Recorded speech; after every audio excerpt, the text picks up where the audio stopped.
Shh, it's all around us.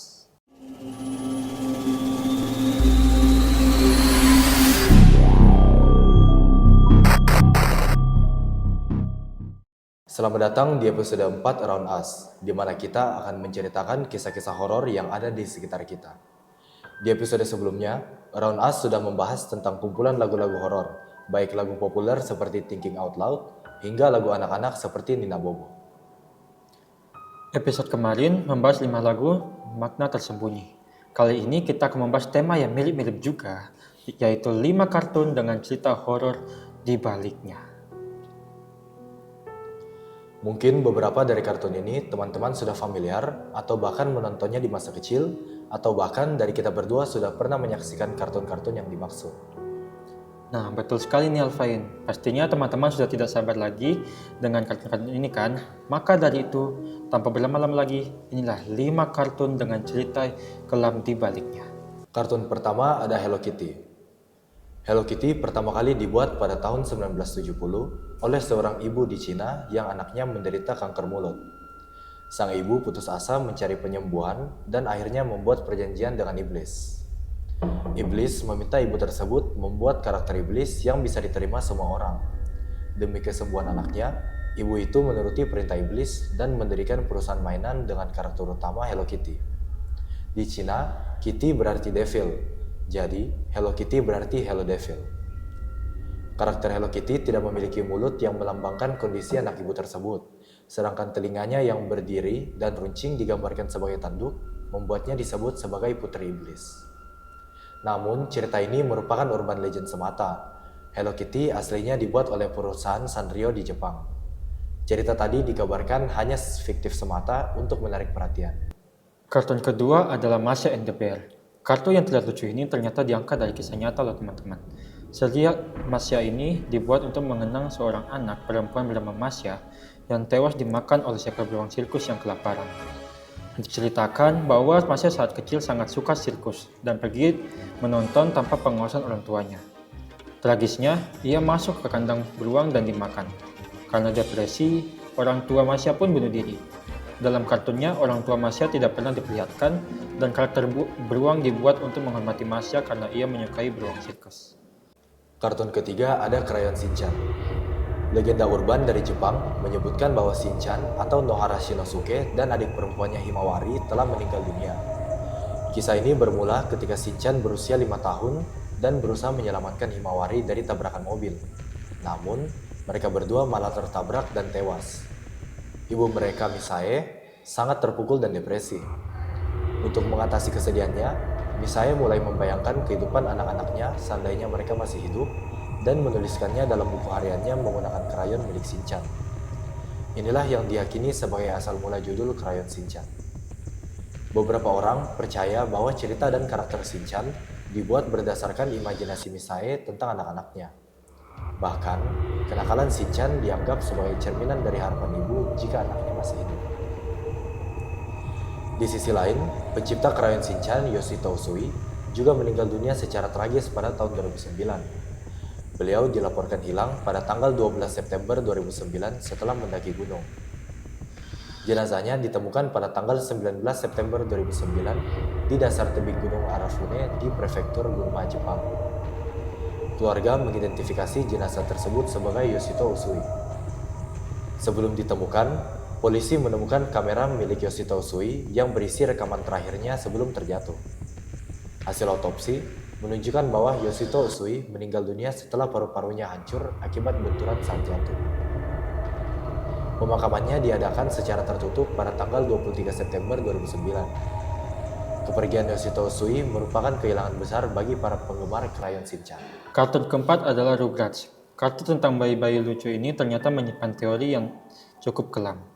Teori ini menyebutkan bahwa sebenarnya para bayi di Rugrats hanyalah bagian dari imajinasi Angelica, si bayi perempuan yang nakal dan manja. Bayi-bayi Highland Angelica yang pertama, Chucky, sebenarnya telah meninggal bersama ibunya. Itulah mengapa ayah Chucky terlihat gugup. Tommy juga sudah meninggal, dan ayahnya selalu di ruang bawah tanah membuat mainan untuk anak-anak yang tidak memiliki kesempatan hidup. Si kembar Phil dan Lil sebenarnya diaborsi, dan Angelica tidak diketahui jenis kelaminnya. sehingga ia menciptakan mereka sebagai kembar. Teori ini menggambarkan Angelica sebagai seorang remaja pecandu narkoba dengan skizofrenia yang kembali ke masa kecilnya dengan bayi-bayi khayalannya. Kartun terakhir adalah The Little Mermaid. Dalam kisah yang lebih gelap, dikisahkan bahwa selama menjadi manusia, Ariel dibekali dengan pisau tersembunyi di balik rambut panjangnya. Pisau itu digunakan untuk membunuh siapa saja yang mengetahui identitasnya sebagai Putri Duyung demi melindungi dirinya kerajaan Neptunus dan seluruh spesies duyung dari manusia. Namun, cintanya pada sang pangeran bertepuk sebelah tangan. Pangeran meninggalkannya untuk menikahi gadis lain. Setelah patah hati, Ariel pun bunuh diri dengan pisau yang ia bawa.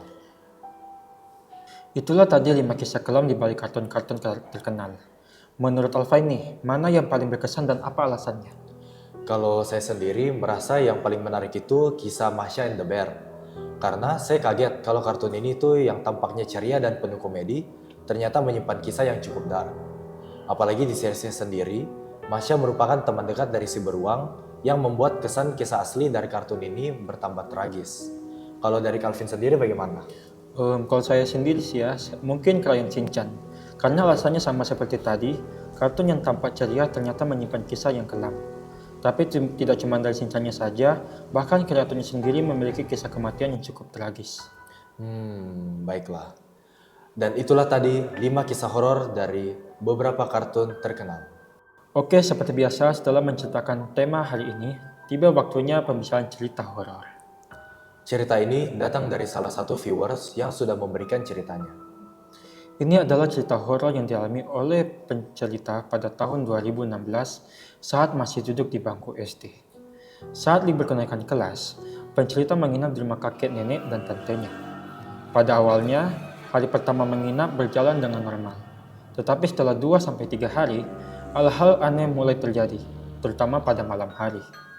Kejadian-kejadian ganjil tersebut meliputi kipas angin yang tiba-tiba menyala sendiri, lampu kamar mandi yang mati dan menyala sendiri, serta barang-barang seperti HP dan remote yang berpindah tempat. Awalnya pengira mencoba berpikir positif dengan mengira mungkin lupa mematikan lampu atau meletakkan barang di tempat lain. Namun, kejadian ini terus berlanjut selama 2 hari berikutnya. Suatu malam, pencerita dan tantenya sedang menonton kompetisi badminton internasional di televisi sekitar jam 11 malam. Tepat pukul 23.30, pencerita mulai merasa merinding dan tidak nyaman. Saat itu mereka berada di ruang tamu, pencerita duduk di lantai dan tantenya duduk di sofa. Di sebelah kanan mereka, sekitar 5 meter jauhnya, terdapat pintu kaca geser seperti yang ada di minimarket. Pintu tersebut transparan, dan ketika pencerita menoleh ke sana, ia melihat sosok hitam tinggi tanpa wajah dan busana. Kulit sosok itu tampak terkupas dari ujung kaki hingga kepala, matanya berwarna kuning, dan tidak ada wajah maupun rambut. Tingginya diperkirakan lebih dari 2 meter, hampir setinggi pintu. Pencerita langsung membeku karena kaget dan ketakutan, lalu berkeringat dingin. Ia kemudian langsung mendekat dan menepuk-nepuk kaki tantenya. Setelah ditepuk, sosok itu lari ke kanan menuju ke arah kamar mandi.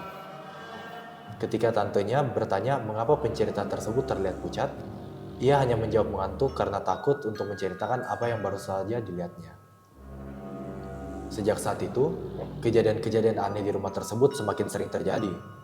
Mulai dari tiba-tiba muncul ikan busuk dengan ulat di bawah meja makan, hingga pencerita yang terus-menerus mengalami ketindihan dan melihat sosok yang sama saat dia ketindihan.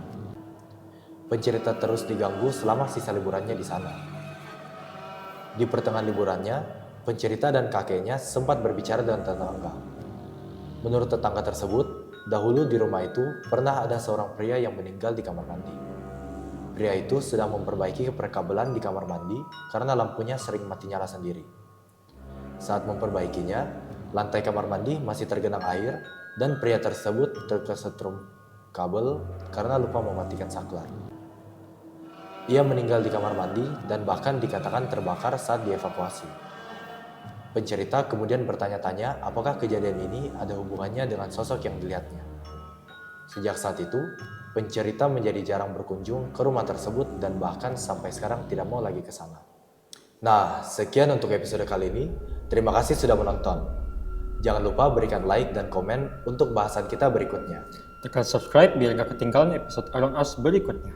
Dan untuk teman-teman yang punya cerita horor, bisa mengisi form yang akan di-share di grup WhatsApp untuk UC People. Jangan lupa cek sekeliling kalian dan tetap hati-hati karena shh, it's all around us.